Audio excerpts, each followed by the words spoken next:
Pagi itu, kabut masih menggantung di atas sawah-sawah yang mengelilingi desa Sumber Rejeki. Burung-burung pipit beterbangan rendah, seolah tahu hari itu bukan hari biasa. Dina berdiri di teras rumah panggung kayu milik orang tuanya. Matanya menatap jauh ke jalan tanah merah yang mengarah ke jalan raya.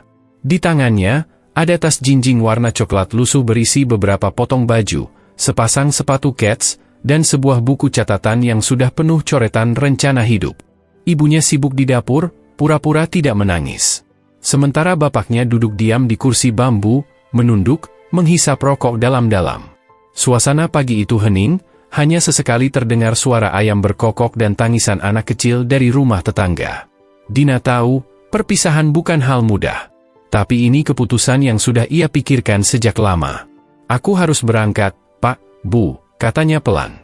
Suaranya bergetar. Bapaknya hanya mengangguk. Ibunya keluar dari dapur, memeluk Dina erat. Jaga diri baik-baik, nak. Jangan percaya sama siapapun, kecuali dirimu sendiri, katanya sambil terisak. Dina mengangguk. Ia menatap wajah kedua orang tuanya dalam-dalam, seolah ingin menghafal setiap kerut di wajah mereka. Lalu, dari balik pagar bambu, muncullah Andi, kekasihnya. Dengan senyum lebar, ia melambai, menggenggam seikat bunga liar di tangannya. Aku antar sampai terminal, ya, kata Andi. Dina mengangguk, hatinya bergetar. Andi, lelaki yang ia kenal sejak duduk di bangku SMP, yang selalu menemaninya ke sawah dan menungguinya saat pulang dari pasar. Mereka sudah berjanji, setelah Dina pulang dari luar negeri, mereka akan menikah dan membuka warung makan di pinggir jalan besar.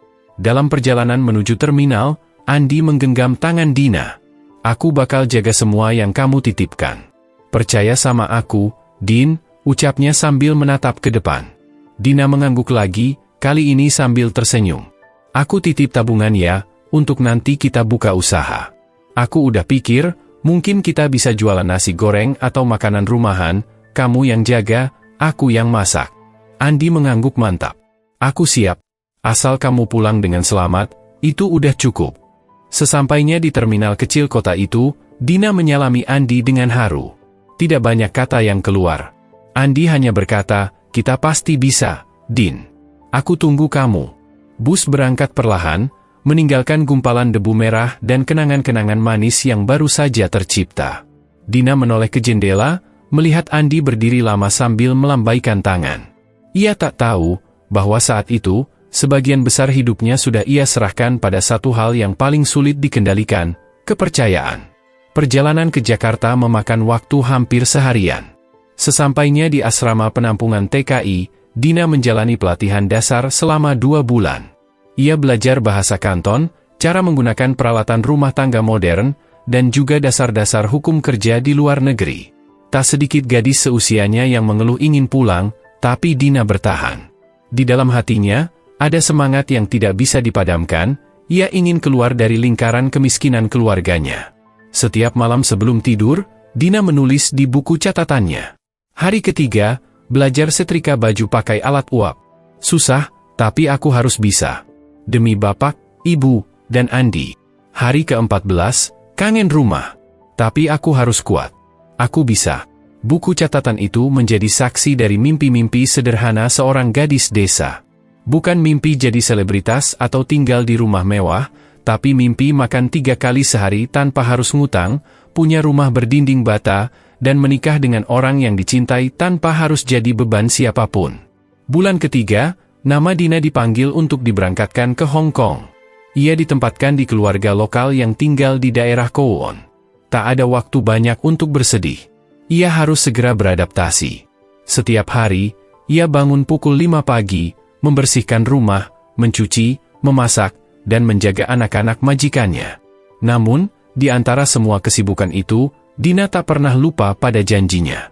Setiap awal bulan, ia menyisihkan sebagian besar gajinya, lalu mengirimnya ke Andi melalui transfer bank. Ia percaya, Andi akan menyimpannya baik-baik. Dikit-dikit, kita pasti bisa buka warung makan itu, Di. Kamu hebat banget, begitu balasan Andi di pesan singkatnya. Kata-kata itu jadi semacam vitamin untuk Dina. Ia simpan semua pesan dari Andi, dibacanya ulang setiap kali tubuhnya terasa letih, setiap kali rindu rumah menyergap. Majikannya cukup baik. Meski tegas dan suka mengatur, mereka memperlakukan Dina dengan sopan. Bahkan, anak-anak mereka mulai memanggil Dina dengan sebutan, "Ceh-ceh, kakak." Tapi kehidupan sebagai TKI tetap tidak mudah. Kadang, Dina harus menahan air mata saat melihat foto-foto keluarga di layar ponsel. Ia hanya bisa memeluk bantal saat malam, dan berkata dalam hati, "Aku pasti pulang, Bapak, Bu. Aku pasti pulang." Setiap kali Dina selesai bekerja, ia duduk di sudut dapur, membuka catatan harian, dan menulis. Hari ke-90, gaji pertama dikirim. Semoga Andi jaga uangnya baik-baik. Aku percaya dia. Ia tak tahu bahwa di tempat yang jauh di ujung desa sana, dunia tidak berjalan seperti yang ia bayangkan. Tapi untuk saat itu, harapan masih menyala terang di matanya. Mimpi yang dibawa dari ujung desa itu belum redup. Ia percaya, kerja keras tidak akan mengkhianati hasil. Ia percaya, cinta bisa dijaga dari jarak sejauh apapun.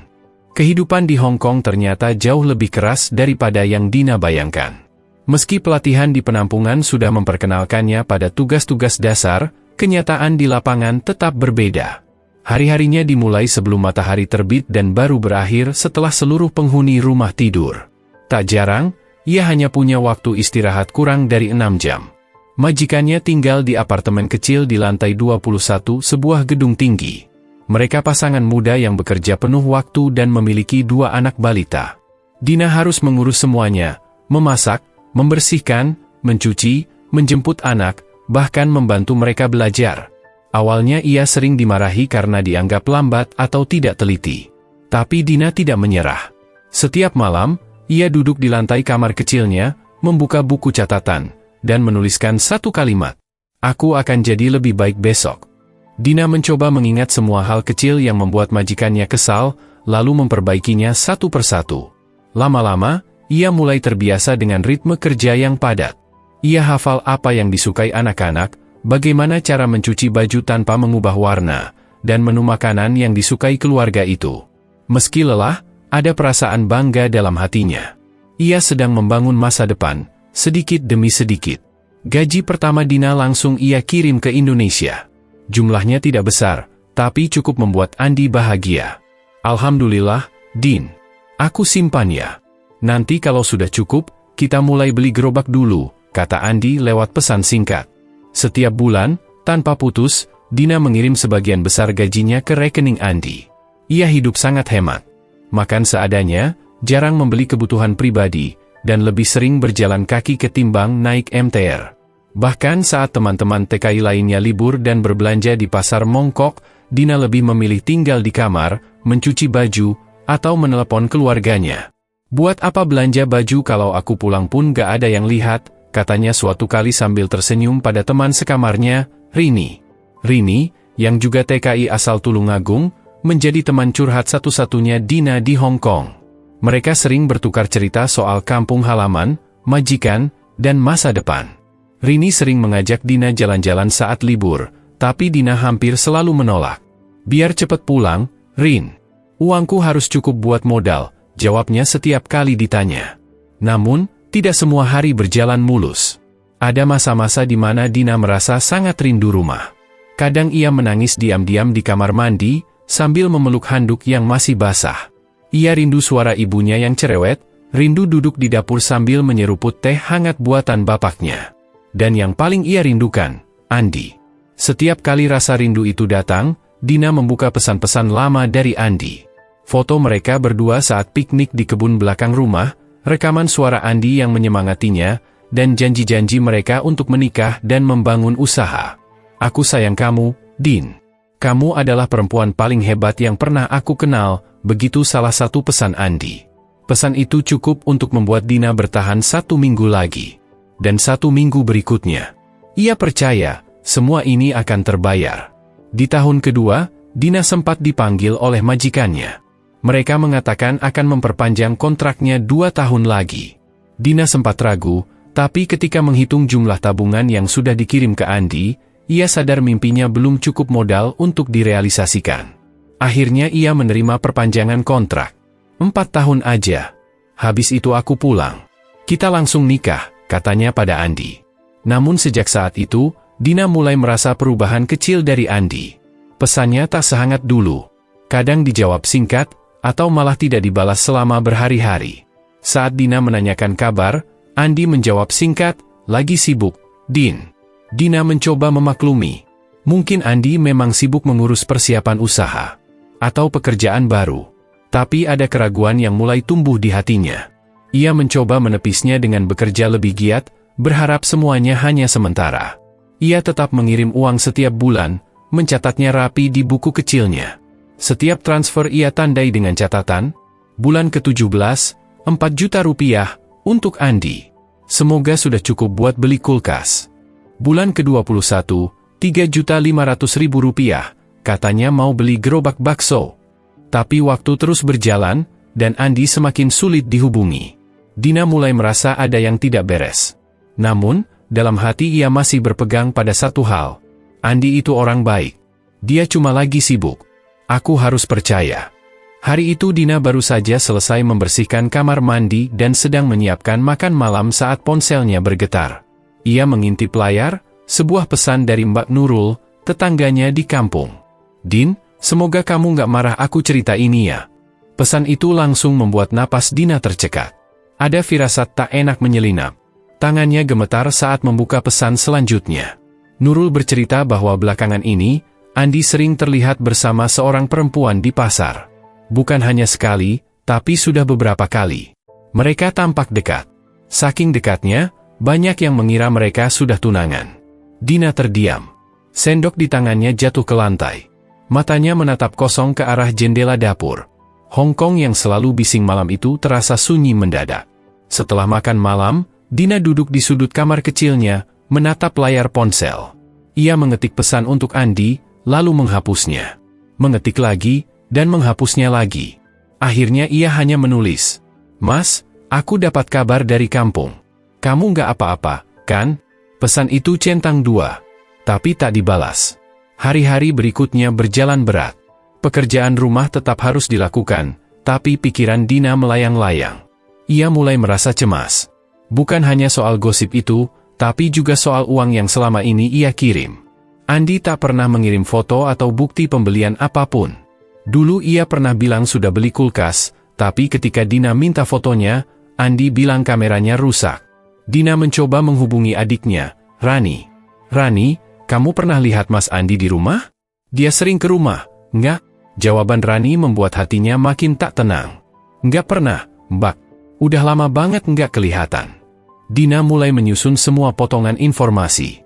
Andi makin jarang membalas pesan, kata-katanya berubah dingin, dan kini muncul gosip kedekatannya dengan perempuan lain.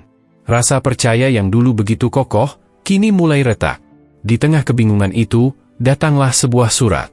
Surat fisik, bukan pesan digital. Dikirim oleh Sri, teman SMA Dina yang kini tinggal di kota sebelah. Isinya panjang, penuh empati dan kalimat berhati-hati. "Din, aku nggak tahu cara ngomongnya. Tapi aku pikir kamu harus tahu. Andi sekarang sering ke rumah Reni, janda muda yang kerja di toko baju. Mereka jalan bareng, dan kabarnya uangmu yang selama ini dikirim ke Andi juga sering dia pakai buat traktir si Reni dan belanja barang-barang mewah." Dina merasa seperti ditampar. Jantungnya berdetak cepat. Tangannya dingin. Ia duduk lemas di lantai, berusaha memahami kalimat demi kalimat. Beberapa hari kemudian, Rini, teman sekamarnya, pulang kerja lebih cepat dan menemukan Dina duduk diam, tak berkutik, matanya bengkak. "Ada apa, Din?" tanya Rini, khawatir. Dina menyerahkan surat dari Sri tanpa berkata apa-apa. Rini membaca pelan, lalu menghela napas panjang. "Kamu harus cari tahu sendiri kebenarannya. Jangan cuma percaya gosip. Tapi jangan juga tutup mata kalau semua tanda-tandanya udah jelas." Dina mengangguk pelan.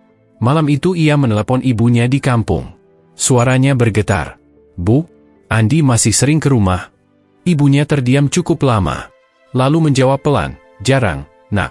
Terakhir kesini waktu lebaran tahun lalu. Habis itu ya, udah nggak pernah muncul." "Bu, uang yang Dina kirim, dipakai buat apa aja, ya?" Ibunya terdiam lagi. Lalu berkata, "Ibu nggak tahu pasti, Nak. Katanya sih ditabung. Tapi ibu juga belum pernah lihat hasilnya." Telepon terputus. Dina menangis semalaman. Ia merasa seperti orang bodoh. Selama 2 tahun ini, ia bekerja tanpa henti, menahan rindu, menahan lelah, bahkan sakit, hanya untuk dikirimkan pada seseorang yang ternyata menyimpan rahasia. Namun, di sela rasa sakit itu, perlahan-lahan mulai tumbuh satu perasaan baru, tekad untuk mencari tahu kebenaran. Ia mulai membuka kembali semua bukti transfer yang pernah ia simpan. Jumlahnya besar. Dalam 2 tahun, Dina sudah mengirim lebih dari 80 juta rupiah ke Andi. Ia mulai menulis ulang semua dalam buku kecilnya, satu persatu, mencoba mengingat percakapan, janji-janji, dan alasan-alasan Andi. Ia juga mulai bertanya kepada lebih banyak orang di kampung lewat media sosial. Tidak semua menjawab, tapi beberapa memberikan petunjuk. Salah satunya, Darto, teman lama Andi. "Din, aku sebenarnya udah lama mau cerita, tapi takut kamu marah. Tapi ya, benar. Andi sekarang pacaran sama Reni. Mereka kelihatan udah deket banget." Malam itu, Dina tidak menangis. Ia hanya duduk tenang, membuka buku catatannya, dan menulis. "Kalau ini memang benar, aku harus berhenti percaya. Bukan karena aku lemah, tapi karena aku harus mulai memikirkan diriku sendiri." Setelah menerima berbagai kabar dari kampung, Dina tak lagi bisa berpura-pura bahwa semuanya baik-baik saja. Hatinya remuk. Namun, alih-alih larut dalam duka, ia memilih untuk mencari bukti. Bagi Dina, kebenaran, seburuk apapun itu, lebih baik daripada terus hidup dalam harapan palsu. Hari Minggu itu, saat ia libur, Dina memberanikan diri menelepon Andi. Biasanya, Andi tak pernah menjawab telepon secara langsung. Tapi hari itu, entah kenapa, sambungannya berhasil. "Halo," suara Andi terdengar gugup di ujung sana. "Mas, aku mau tanya, jujur aja, kamu masih sayang sama aku?" Sejenak sunyi. Lalu terdengar suara tarikan napas panjang. "Din, jangan tanya yang aneh-aneh. Aku sibuk. Kita ngomong lain kali aja, ya." "Mas Andi," suara Dina meninggi. "Aku ini kerja banting tulang di sini. Aku tahan capek, kangen, sakit, semua demi kita. Tapi kenapa kamu berubah? Aku udah dengar semuanya. Tentang Reni. Tentang uang yang aku kirim." Andi terdiam. Tak ada suara dari seberang sana. Hanya keheningan. "Aku minta kamu jujur, Mas," lanjut Dina, suaranya mulai gemetar. Setelah beberapa saat, akhirnya Andi bicara. "Iya, aku minta maaf, Din. Aku salah. Tapi aku juga bingung, semua ini kejadian begitu aja. Aku nggak bisa kontrol perasaan." Dina memejamkan mata. Air matanya menetes, tapi bukan karena sedih. Karena marah. Marah pada Andi. Pada dirinya sendiri. Pada keadaan. "Terus uang yang aku kirim? Buat apa aja? Sebagian, aku pakai. Sebagian buat bantu usaha teman. Tapi nggak jalan. Maaf, Din. Buat bantu usaha atau buat hidup enak sama Reni?" Andi tak menjawab. Dan itu sudah cukup jadi jawaban bagi Dina. Setelah telepon itu, dunia Dina seperti runtuh. Ia mengurung diri di kamar selama 2 hari. Untungnya, majikannya sedang pergi ke luar kota, jadi ia punya waktu untuk sendiri. Rini yang biasanya cerewet pun tak banyak bicara. Ia tahu, sahabatnya sedang melewati badai. Pada hari ketiga, Rini membawakan semangkuk sup hangat. "Makan dulu, Din. Jangan siksa dirimu." Dina menatap Rini dengan mata sembab. "Aku kayak orang bodoh, Rin. Selama ini aku kerja kayak robot, cuma buat dia. Ternyata dia malah enak-enakan sama perempuan lain." "Din, kamu bukan bodoh. Kamu cuma terlalu percaya. Tapi nggak semua orang bisa sekuat kamu. Lihat, kamu udah kerja jujur, bantu keluarga, dan tetap baik sama siapapun.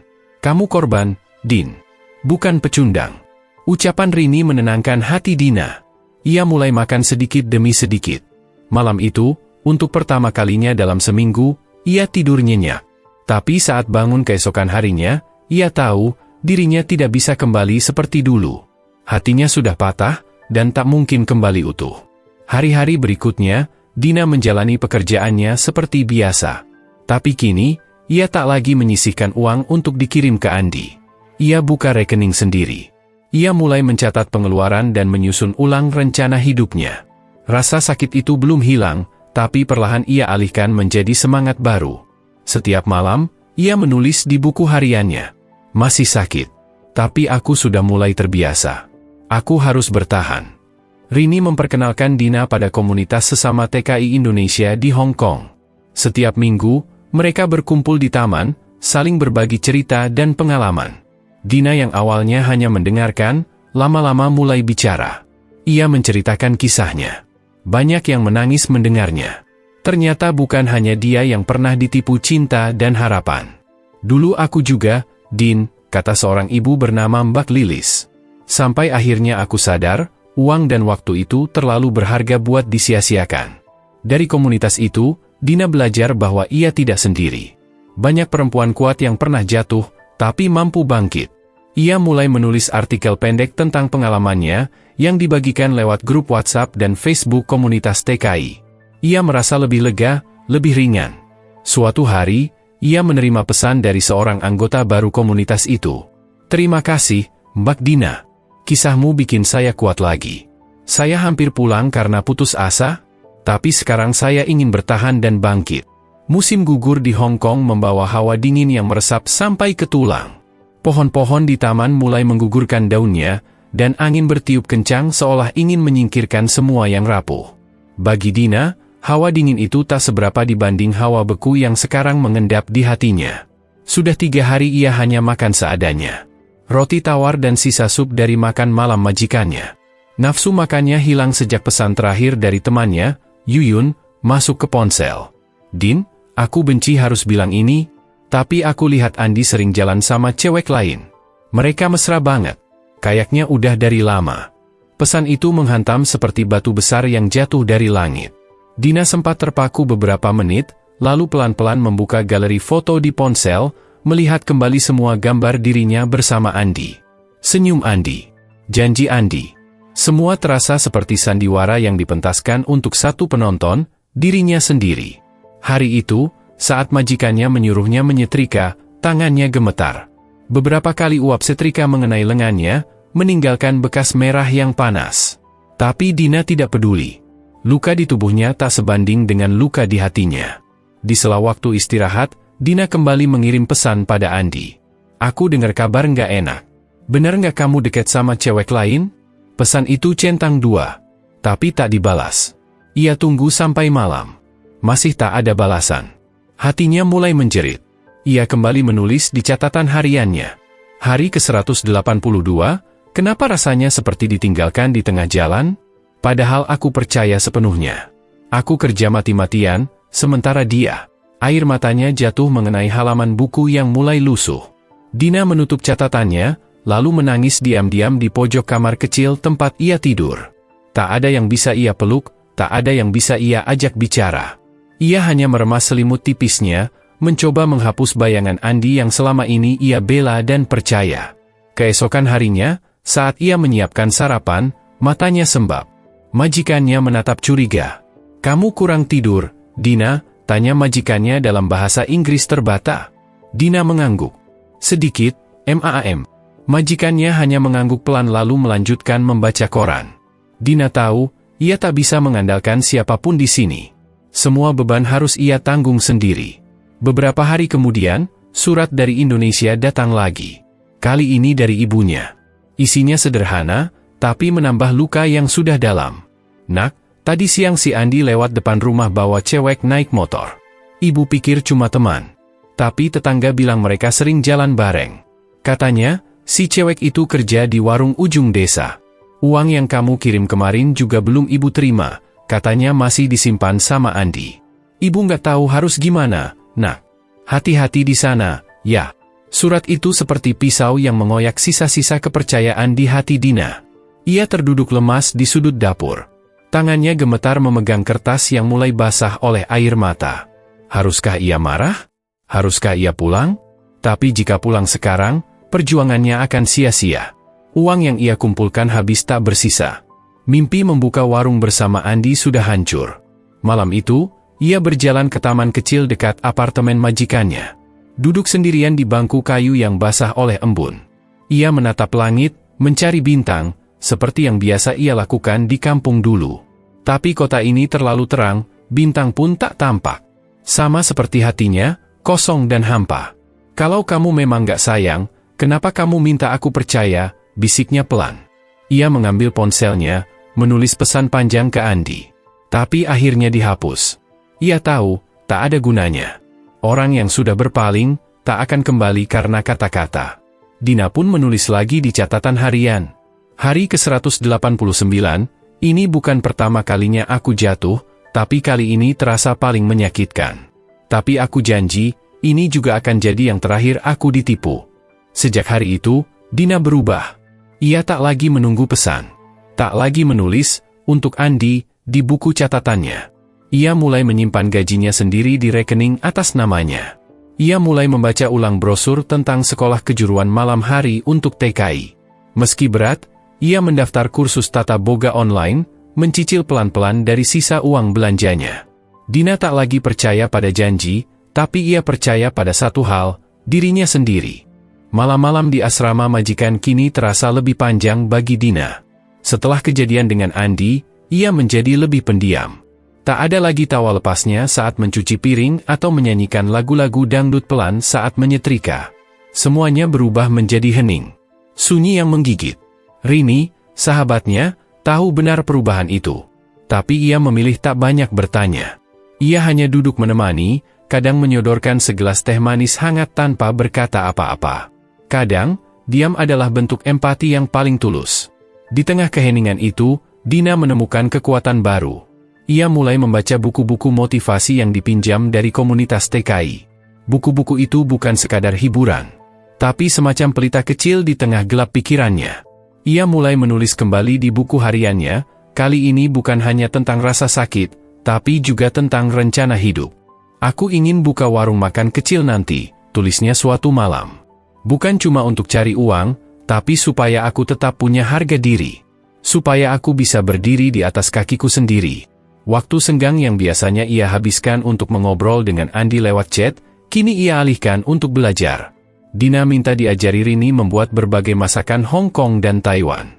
Ia catat satu-satu resepnya, lengkap dengan teknik memasaknya. Kenapa semangat banget sih kamu? Tanya Rini sambil tersenyum. Biar aku bisa buka usaha nanti, Rin. Aku nggak mau selamanya begini. Aku mau jadi perempuan yang bisa menentukan jalan hidupnya sendiri. Rini menepuk bahunya dengan bangga. Akhirnya kamu sadar, Din. Kamu terlalu berharga buat ditinggalin lelaki yang nggak tahu diri. Hari Minggu, Dina rutin ikut komunitas. Bukan hanya untuk berkumpul, tapi kini ia jadi penggerak. Ia ikut mengajar menulis dan memberi motivasi untuk sesama TKW.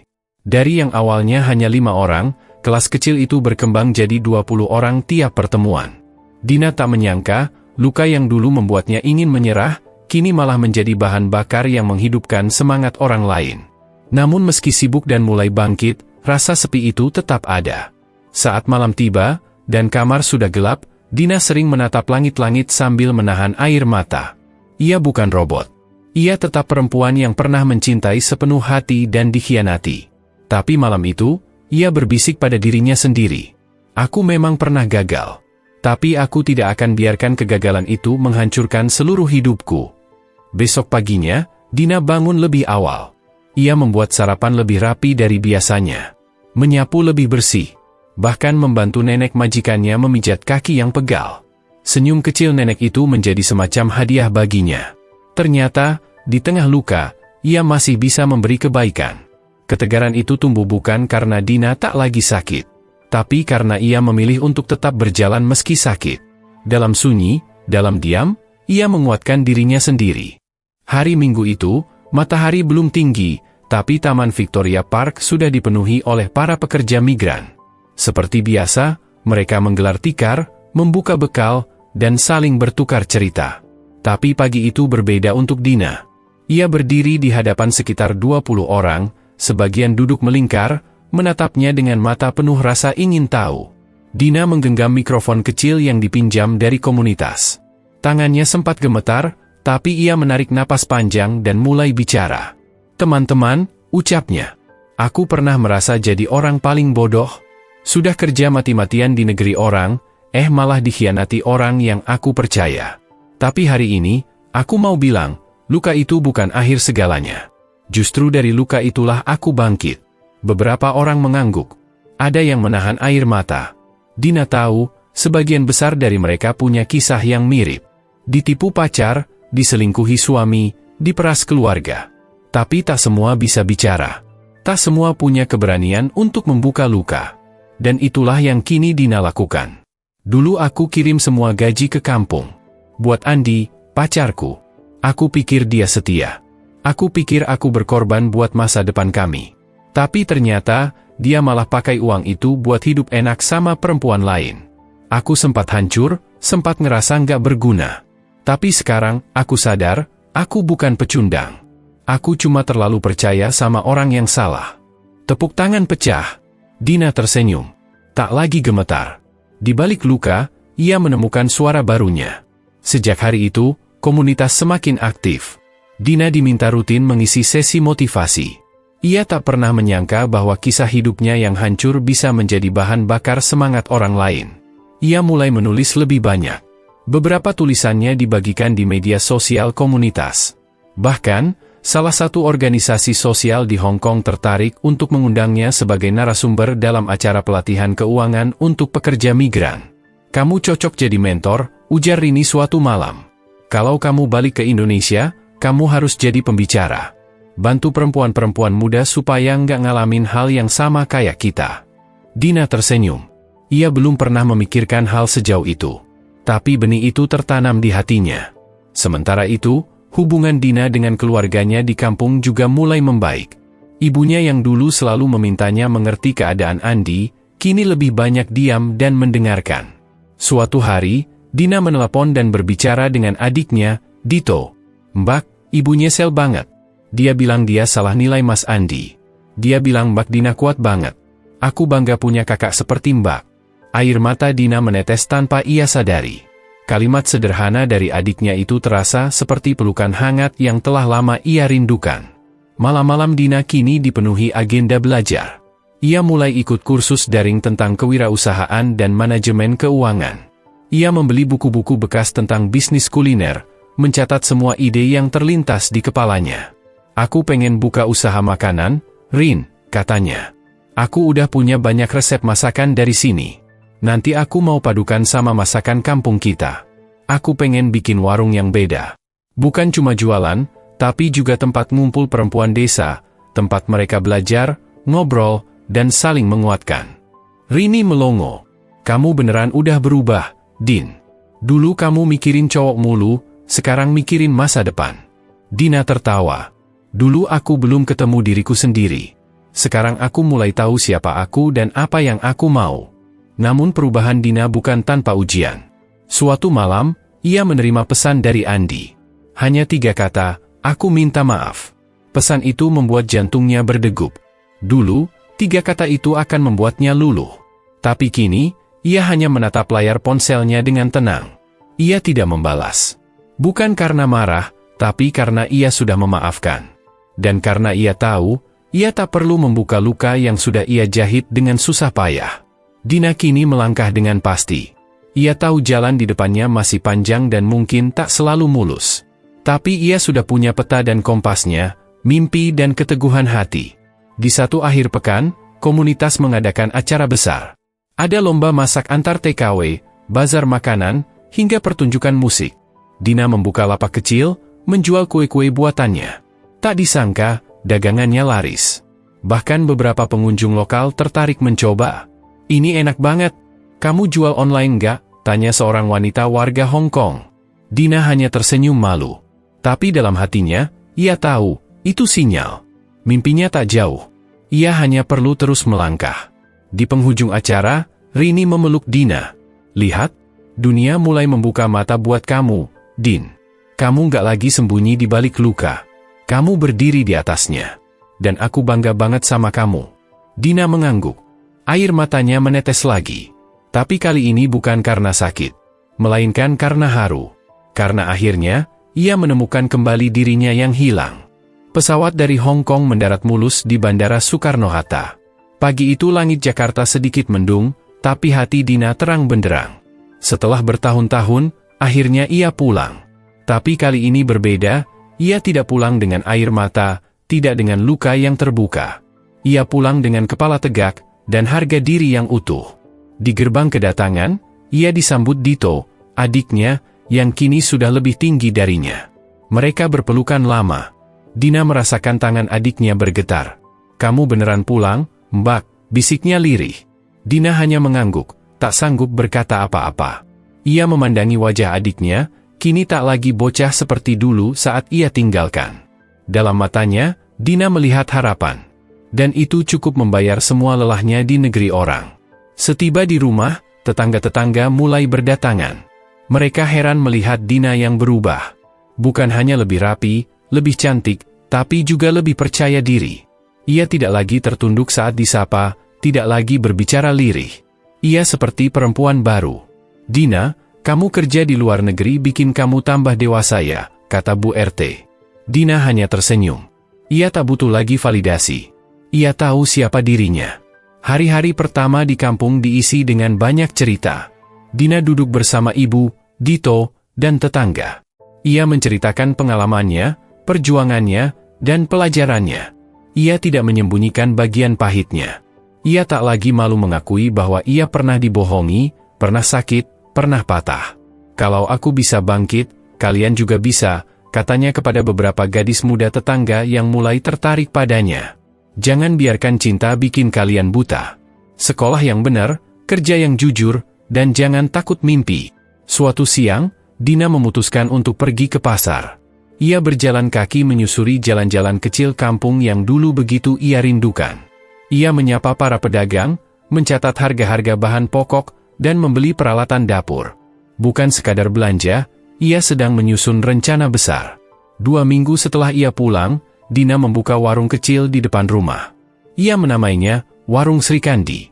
Nama itu ia pilih karena ia ingin warung itu menjadi simbol kekuatan perempuan. Di warung itu, ia tidak hanya menjual makanan. Ia menyediakan rak kecil berisi buku bacaan, menyediakan kursi panjang untuk ngobrol, dan setiap minggu sore, ia mengadakan kelas gratis untuk remaja putri. "Di sini kalian bisa belajar bikin kue, bikin sabun, bahkan belajar bikin rencana keuangan," ucapnya saat membuka kelas pertamanya. Anak-anak muda kampung datang. Mereka penasaran. Tapi mereka tak butuh waktu lama untuk kagum pada sosok Dina yang sederhana tapi penuh semangat. Ia bukan motivator dari kota. Ia bukan lulusan perguruan tinggi. Tapi kata-katanya nyata. Pengalamannya hidup. Sementara itu, Dina terus menulis. Ia membuat blog sederhana tentang kisah para TKW. Ia mengunggah resep-resep yang ia bawa dari Hong Kong.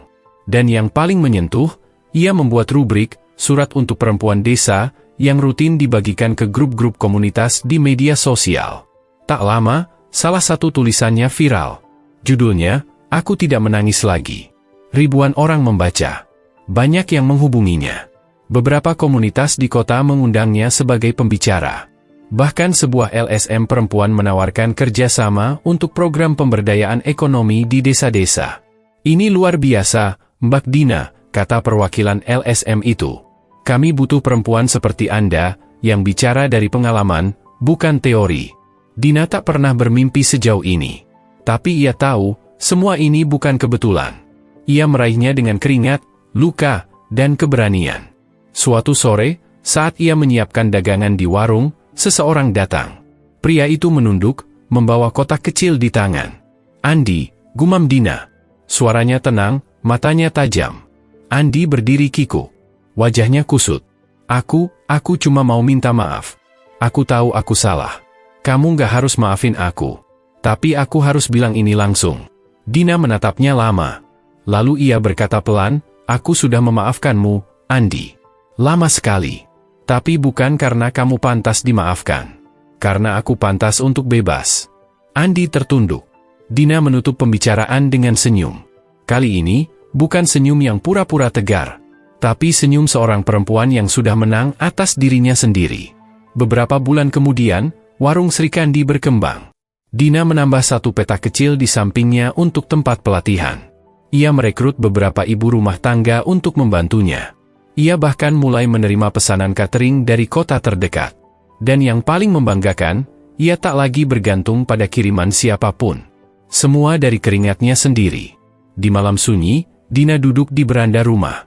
Ia menatap langit, Seperti dulu saat ia masih remaja dan bermimpi melihat dunia.